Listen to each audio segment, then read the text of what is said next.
Good evening. Today we are reading 2nd Chronicles chapter 24. Joash repairs the temple.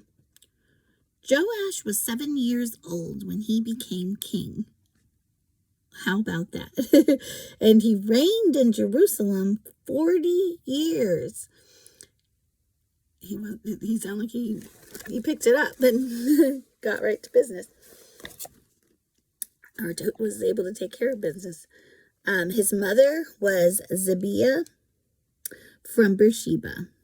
Joash did what was pleasing in the Lord's sight throughout the lifetime of Jehoiada the priest. Wow. It was good that he had a good priest and direction, it sounds like. But wow, that is still amazing.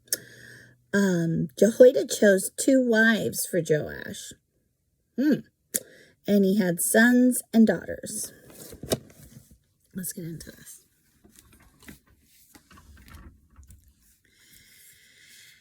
At one point, Joash decided to repair and restore the temple of the Lord. He summoned the priests and Levites and gave them their instructions. Quote, "Go to all the towns of Judah and collect the required annual offerings so that we can repair the temple of your God. Do not delay." But the Levites did not act immediately. A couple things I noticed is him saying, "The Lord your God," to the Levites. And of course that the Levites didn't act on the king's command right away. So the king called for Jehoiada, the high priest, and asked him, "Why haven't you demanded that the Levites go out and collect the temple taxes from the towns of Judah and from Jerusalem? Moses, the servant of the Lord, levied this tax on the community of Israel in order to maintain the tabernacle of the covenant." Over the years, the followers of wicked Athaliah had broken into the temple of God, and they had used all the dedicated things from the temple of the Lord to worship the image of Baal. So now the king ordered a chest to be made and set outside the gate leading to the temple of the Lord. Then a proclamation was sent throughout Judah and Jerusalem, telling the people to bring to the Lord the tax that Moses, the servant of God, had required of the Israelites in the wilderness. This pleased all the leaders and the people, and they gladly brought their money and filled the chest with it. Whenever the chest became full, the Levites would carry it to the king's officials. Then the court secretary and an officer of the high priest would come and empty the chest and take it back to the temple again. This went on day after day, and a large amount of money was collected.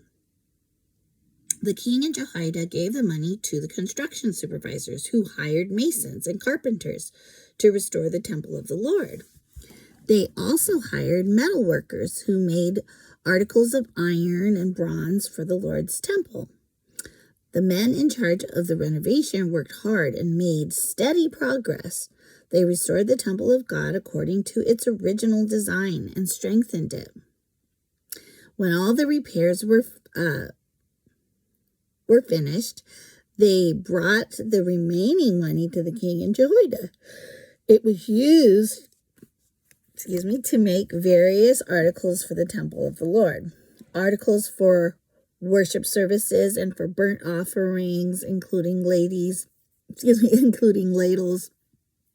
and other articles made of gold and silver.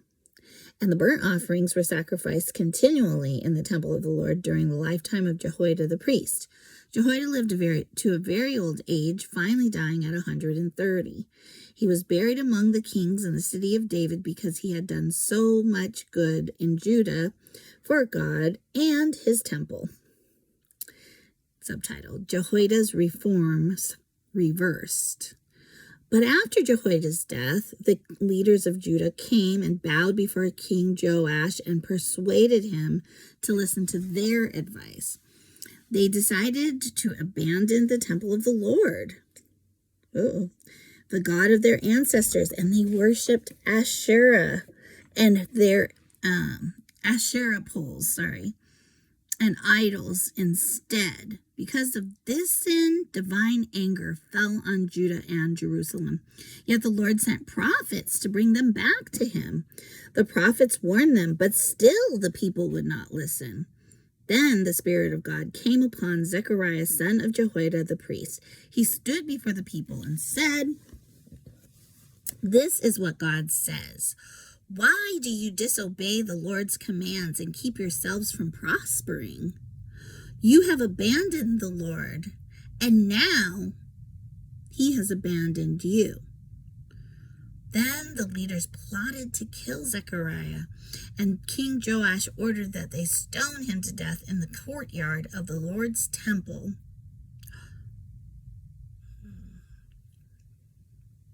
That was how King Joash repaid Jehoiada for his loyalty, by killing his son. Zechariah's last words as he died were, "May the Lord see what they are doing and avenge my death." The end of Joash's reign. In the spring of the year, the Aramean army marched against Joash. They invaded Judah and Jerusalem and killed all the leaders of the nation. Then they sent all the plunder back to their king in Damascus. Although the Arameans attacked with only a small army, the Lord helped them conquer the much larger army of Judah.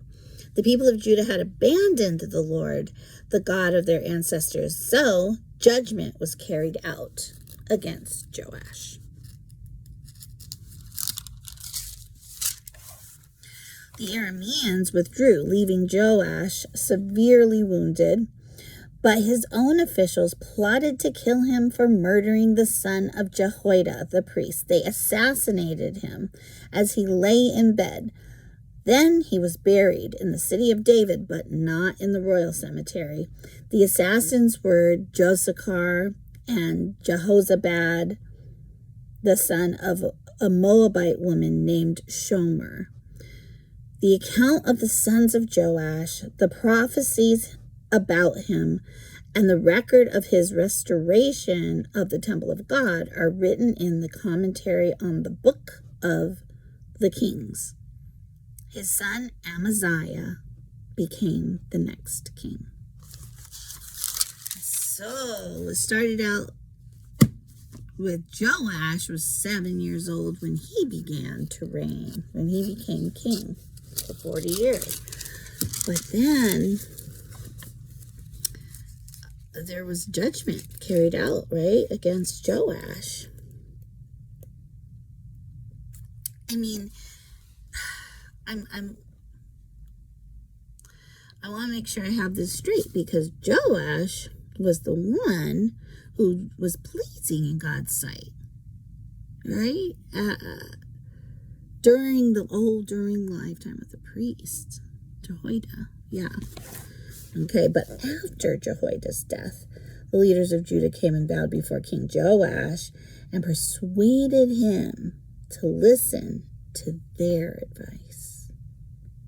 And they decided to abandon the temple of the Lord, and they worshipped Asherah poles and idols instead. So this kind of makes me think about how Joash was 7 and impressionable when he became king, but he had very good leadership, right? In Jehoiada, the priest. I guess what it seems to me is, I think a lot in terms of psychology sometimes, we have to be careful with that. Theology is, what we learn in here, and psychology too, honestly. I think there's some, I think there's examples in here. I was in a part of a mental health ministry just this evening. I joined for the first time, and they had so much scripture, and there were so many examples of all the things that we have learned about in the medical field,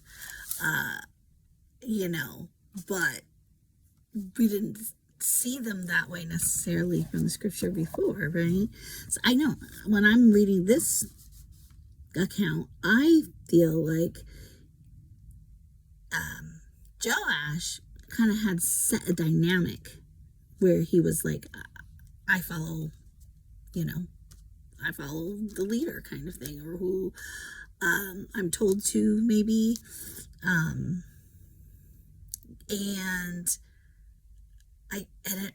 he just kind of accepts what's, he was given 2 wives, and things just kind of, hey, I have my opinion about that. I think that was never a good situation, when people were like, there was polygamy in the Bible, so it wasn't wrong, but there were always things that followed that make me believe that wasn't God's design. Like, you can't say that from anything in the Bible that it was, other than that it happened, and that it wasn't his will to have people, and so when there was chaos and confusion that would come out of that, from what I can see, biblically speaking. Now, that aside, then when the person who influenced him for good died, he was like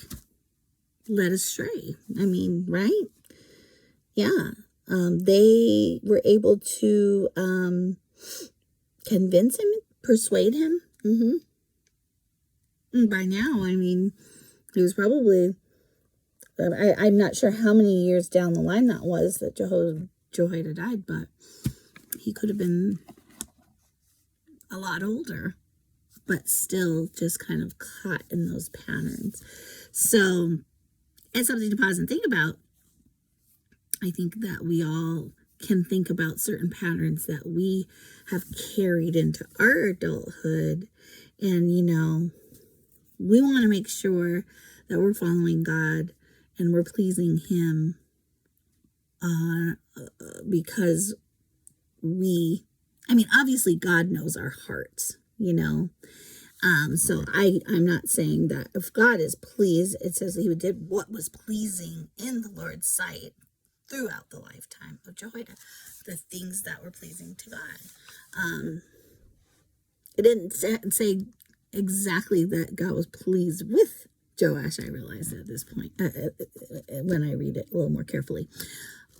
So, it's our intention, it's our heart. Obviously, that is important to God, but also the things that we do in following what is right. What we have, teaching them. The Great Commission is going into all the earth and teaching them all that God has commanded. So he was doing that, and that was what was pleasing. But when that direction changed, so did he. So I guess what I'm saying is, look at the way that you're in relationships and make sure that you aren't carrying something on, that would put you in a position that you would not be able to follow God on your own accord, and do what he is asking of you. Because I feel like I can relate to that. Like, I was a very submissive child, and I took it into, because of different reasons, and I took it into my adulthood, and then that wreaked some havoc in my life. It really, really did. And as much as I did have a heart for God, but I would follow others in situations where it was, and do things that were not pleasing to God. So it's just important to, see that the Bible is telling us about real life people with real life issues, and it's good, right? Because it helps us to see, like, what becomes of that, we can go back in history and see what became of that. And yeah, that was a very interesting chapter. Thanks for hanging in there with me as I just wanted to kind of go on about that for quite a while. But I hope that you'll come and at least read aloud with me tomorrow and maybe stick around for my commentary. But also I'm interested in hearing yours and what you have to say about what you're learning when you read out loud with me. So I look forward to that any day now. And I'll be back tomorrow. Good night.